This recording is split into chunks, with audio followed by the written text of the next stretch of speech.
დრამატულ თეატრში, დრამატული თეატრის ასე ვთქვათ, სამუშაო პროცესი აქტიურ ფაზაში შევიდა. 157-ე თეატრალური სეზონი გაიხსნება პრემიერით დარისპანის გასაჭირი, რომელიც სწორედ დღეს გაიმართება და ჩართვით გვერდდება ჩვენი კოლეგა ანა ჟოჟაძე ბათუმის დრამატული თეატრიდან. დილა მშვიდობისა, ანი. დილა მშვიდობისა.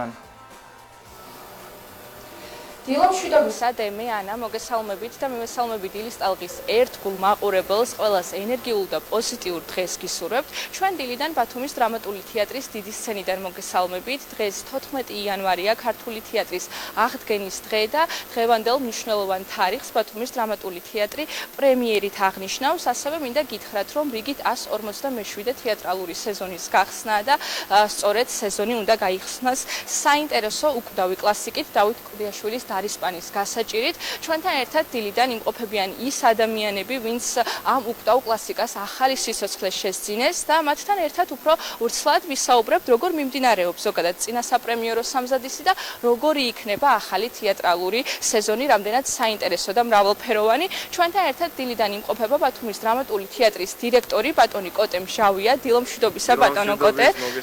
მივესალმებით თქვენს მაყურებელს, გილოცავთ ძველით ახალ წელს და ქართული თეატრის, პროფესიული თეატრის აღდგენის დღეს ამასთანავე. მეც გილოცავთ, ნამდვილად სიმბოლური და მნიშვნელოვანი თარიღია და ძალიან საინტერესოა, რომ სწორედ ამ დღეს ხდება ახალი თეატრალური სეზონის გახსნაც და ვემზადებით ძალიან საინტერესო პრემიერისთვის. თქვენთვისაც ეს გარკვეულწილად სიახლეა, რადგან დირექტორის სტატუსით ეს არის თქვენთვის პირველი საპრემიერო სამზადისი, პირველი მზადება ახალი სეზონისთვის. გამიზიარეთ თქვენი ემოციები როგორია?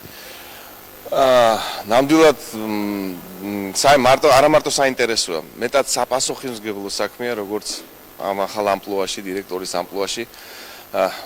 ჩემი მოსვლის დღიდან ძალიან მინდოდა, რომ სწორედ 14 იანვარს ქართული პროფესიული თეატრის აღდგენის დღეს მინდოდა, რომ პრემიერით გაგვეხსნა სეზონი და ბატონი გიორგი კაშიას დახმარებით, რომელიც რეჟისორია ამ სპექტაკლის და ჩვენი დასის, ჩემი მეგობრების დახმარებით, ამ მოკლე დროში მაინც მოახერხეთ ის, რომ ჩვენ 14 იანვარს ქართული თეატრის აღდგენის დღეს გაგვეხსნა ჩვენი მაყურებლისთვის კარგი და ჩვენ ამ საღამოს გავხსნით ამ კარს და საინტერესოსთან ერთად კიდევ ერთხელ განმეორდები, რომ ეს მეტად საპასუხისმგებლო დარჩა ჩემთვის და ძალიან დიდი მადლობა ყველას, ვინც ეს პასუხისმგებლობა დამაკისრა, იმიტომ რომ ეს მართლაც მეტად საინტერესო გამოწვევა დარჩა ჩემთვის და მე მინდა მადლობა უთხრა ბატონ გიორგის, მადლობა უთხრა ჩემს შემოქმედებით ჯგუფს და მადლობა უთხრა მთელს თეატრის კოლექტივს, რომელიც ესე აქტიურად და იმედის მომცემად და რა ვიცი, მთელი შემართებით არის ჩართული იმაში, რომ ჩვენ დღეს ღირსებულად გავაღოთ ჩვენი მაყურებლისთვის თეატრის კარი.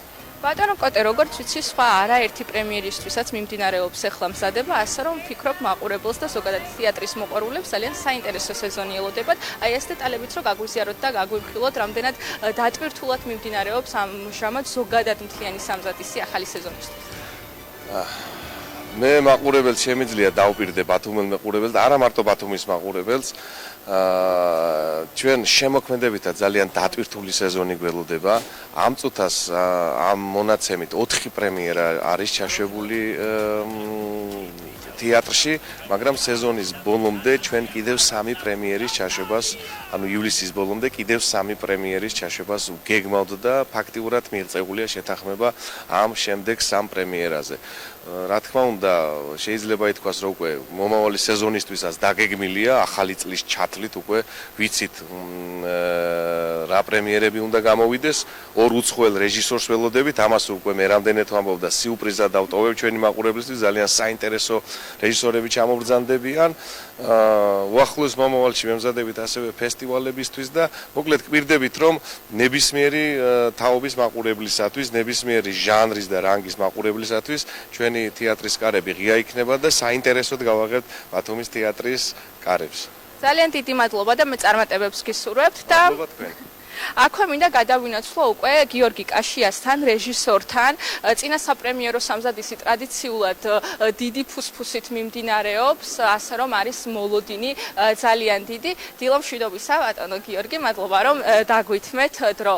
მოკლედ, პირველ რიგში მაინტერესებს, რატომ გადაწყდა, რომ ეს სეზონი გახსნილიყო უკვდავი კლასიკით, დარისპანის გასაჭირით და როგორც რეჟისორი, რატომ ფიქრობთ, რატომ დადგა დღის წესრიგში ამის საჭიროება და დღემდე აქტუალური რატო არის ეს თემა? ალბათ გადაწყვეტილება რომ ამ პიესის უნდა გახსნილ იყოს სეზონი, სწორედ მისი უკდაუყოფა განსაზღვრავს ამ გადაწყვეტილებას. რაც შეეხება სპექტაკლში არსებულ პრობლემას, მიზანს, ვფიქრობ, რომ ჯობია ამაზე მაყურებელმა ილაპარაკოს, თუმცა მე მოგახსენებთ, რომ კლდიაშვილის შემოქმედებაში ყოველთვის არის ადამიანის ყველაზე ღირებული, ყველაზე მნიშვნელოვანი სულისკვეთების რაღაც შინაარსი და ამ შინაარსს ემსახურება ეს სპექტაკლი თავის ტკივილებით, თავის გაჭირვებით, თავის რაღაც წამიერი ბედნიერებებით, მაგრამ როგორც კლდიაშვილი ამბობს, მას არასოდეს დაუცინია ამ პერსონაჟებისთვის, მას ყოველთვის ებრალებოდნენ ისინი, ამიტომაც ჩვენი მიზანიც ეს იყო. კადრში ახლა მაყურებელიც ხედავს, საკმაოდ საინტერესოა სცენა და ფაქტია, რომ ახლებურად არის გადაწყვეტილი ამ კლასიკის წარმოდგენა და ჩვენება მაყურებლისთვის. რამდენად რთული იყო ამ ყველაფრის ადაპტირება უკვე თანამედროვე სამყაროსთან და როგორ ფიქრობთ, რა ემოციების ქვეშ დარჩება მაყურებელი ზოგადად? რამდენად სწორად გაიგებს ამ თანამედროვე ჩაგნებებს, რაც გაქვთ გამზადებული მაყურებლისთვის? დიდი იმედი მაქვს, რომ მაყურებელი სწორად და კარგად მიიღებს ზოგადად ამ სპექტაკლს. ვფიქრობ, რომ არაფერი არ ხდება გაურკვეველი, მთავარია მოვძებნოთ ლოგიკა და შინაარსი, რატომ ხდება აქ და რომ ხდება აქ, ამის ლოგიკურობა არსებობდეს და საჭიროება, რაც ყველაზე მნიშვნელოვანია, რომ რატო არა სხვაგან, რატომ მაინც აქ, აი ამის საჭიროება არის ჩვენი საქმე. ძალიან დიდი მადლობა მეწარმატებებს გისურვებთ. დარწმუნებული ვარ, რომ მაყურებელი ვინც აქ მოვა და ნახავს სპექტაკლს, ძალიან დიდი ემოციების ქვეშ იქნება. ახლა მინდა გადავინაცვლო მხატვართან, ანანო დოლიძესთან. დილომშვიდობისა, ანანო, მადლობა რომ გვითმობთ დროს. საკმაოდ საპასუხისმგებლო დავალება გქონდათ, იმიტომ რომ მაქსიმალურად განსხვავებულად და თანამედროვე სამყაროსთან ადაპტირებული უნდა ყოფილიყო სცენოგრაფია, კოსტუმები და ის ყველაფერი, რასაც იხილავს მაყურებელი. რამდენად განსხვავებული იყო თქვენთვის და განსხვავებული გამოცდილება იყო ამ სპექტაკლზე მუშაობა თქვენთვის როგორც მხატვრისთვის? დიდი მადლობა. ძალიან საინტერესო პროცესი იყო სამუშაო. ჩემთვის პირველი გამოცდილება ბათუმის დრამატულ თეატრში მუშაობა, ხო რაც შეეხება რეჟისორთან თანამშრომლობას, ბატონ გიორგი კაშიასთან უკვე მეხუთე სპექტაკლი იქნება ეს და რა შემიძლია თქვა სპექტაკლზე ძალიან ახლებური ხედვა აქვს და მისი გადაწყვეტა რომ მოქმედება ხდება ფეხსაცმლის მაღაზიაში, ძალიან საინტერესო იქნება მაყურებლისთვის. კოსტუმებს რაც შეეხება ეკლექტიკა გვაქვს, არც იმ ძველ სულს გვარგავთ და ასევე თანამედროვეობა არის, აი ნაწარმოებიც ისეთია, რომ თითქოს ყველა ეპოქას ერგება და ნებისმიერ დროს აქტუალური თემაა. ასე რომ ვფიქრობ, რომ მაყურებლისთვის ძალიან საინტერესო იქნება და ძალიან ემპათიას განიცდის. ძალიან დიდი მადლობა მეწარმატებებს გისურვებთ და რა თქმა უნდა მინდა გადავინაცვლო ერთ-ერთ მსახიობთან, ტამანგო ჟღერია ჩვენთან ერთად. დილომშვიდობისა, ტამანგო. მინდა მომიყვე თქვენს პერსონაჟზე და რამდენად მარტივი იყო ზოგადად როლში შესვლა და თქვენთვის როგორც მსახიობისთვის რამდენად საინტერესო იყო ამ სპექტაკლზე მუშაობა, იმიტომ რომ როგორც მივხვდი საკმაოდ საინტერესო და განსხვავებულად არის გადაწყვეტილი ამ უკრავი კლასიკის წარმოჩენა. პირველ რიგში მოგესალმებით თქვენს მაყურებელს. სასიამოვნოდ ვღელავთ და ეს ძალიან კარგი პროცესია, რაც ახლა ხდება თეატრში. დიდი სიხარულით და დიდი სიყვარულით მიმდინარეობდა სამუშაო პროცესი, რაც არის მნიშვნელოვანი.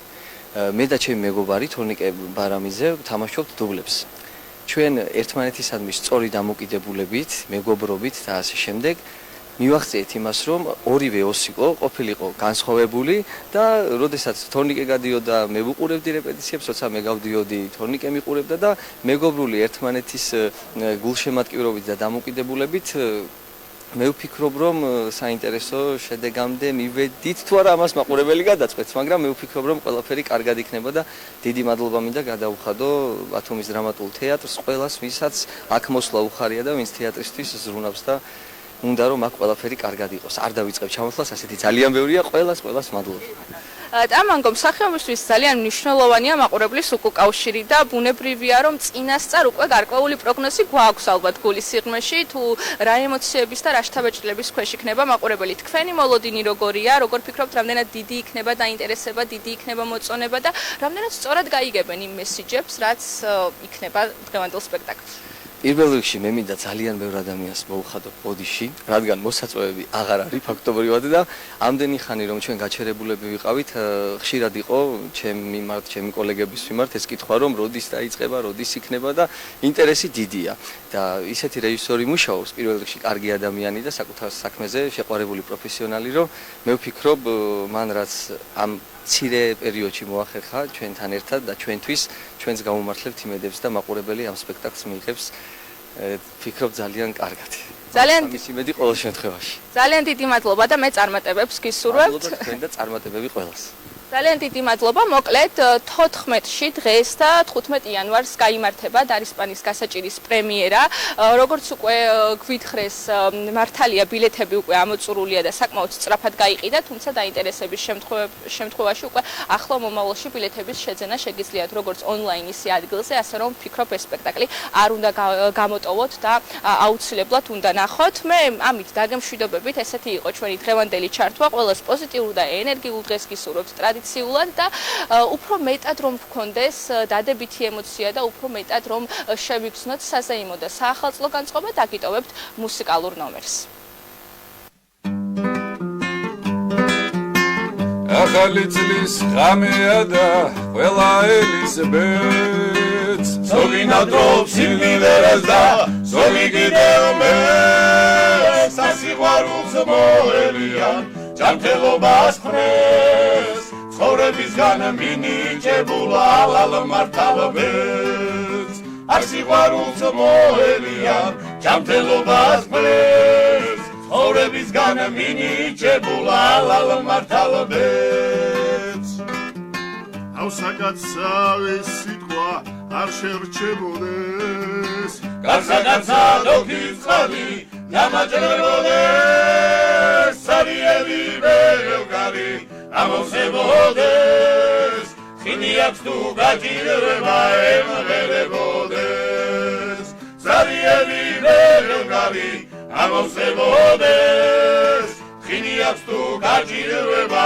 ემღერებოდეს მადლის ხვისი წაგიღია არ შეგრჩენოდეს სიგეთის გემის გასეძებდე გადმართლებოდეს მოწმის ბედი და ცხოვრება გახარებოდეს სახალხო დალოცვები არ მოკლებოდეს მოწმის ბედი და ცხოვრება გახარებოდეს სახალხო დალოცვები არ მოკლებოდეს ახალი წლის ღამეა და ყველა ელიზაბეთს ბრავო, ძალიან მომეწონა მე პირადად ეს ნომერი და ეს 4-ეულის შესანიშნავად გამოუვიდეთ სიმღერა. დღეს 14 იანვარია ქართული თეატრის დღე და მინდა მიულოცო თითოეულ თეატრალს და ამ სფეროს წარმომადგენელს. ქართულ თეატრს დიდი ისტორია აქვს, თავისი ყველაფრით ძველი ენერგიებით და ახალითაც, ასე რომ წარმატებები მინდა ვუსურვო ჩვენს დრამატული თეატრის დასს და ასევე სრულიად საქართველოს თეატრის წარმომადგენლებს.